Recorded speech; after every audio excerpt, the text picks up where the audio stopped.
গতকালকে দেখলাম একটা চোর লত সুন্নি সুন্নি তারেক রহমান এক সমাবেশে বক্তব্য দিচ্ছে, ও দৌড়ে এসে বলতেছে, স্যার ভাই 16 বছর আগে আপনার বাড়ির থেকে আমি পেয়ারা চুরি করে খেয়েছিলাম। এ যুবকেরা ভিডিও দেখেননি? হাজার হাজার মানুষের সামনে, মিডিয়ার সামনে তারেক রহমানের কাছে এসে বলতেছে, ভাই আজ থেকে 15-20 বছর আগে, 16 বছর আগে আপনার বাড়ি থেকে পেয়ারা চুরি করে খেয়েছি, আমাকে মাফ করবেন। হাত কাটার আইন যদি দেশত থাকতো ও কি স্বীকার করতো? কথা কন না কে? তবে স্বীকার করলেও আর হাত কাটা পড়তো না, কারণ ও পেয়ারা চুরি করে খেতে পেটের খুদেই। কথা কন না কে? ইসলামকে ভুল বুঝবেন না, আগে ইসলামের সঠিক ব্যাখ্যা বুঝতে হবে। কিন্তু আমার প্রশ্ন হলো, 16 বছর আগে পেয়ারা চুরি করে খাইলো, এতদিন মনে হলো না? নেতাক দেখার পর আর মনে হলো?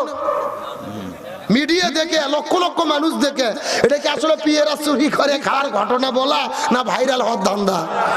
কথা কন না কে? মানে আপা একটু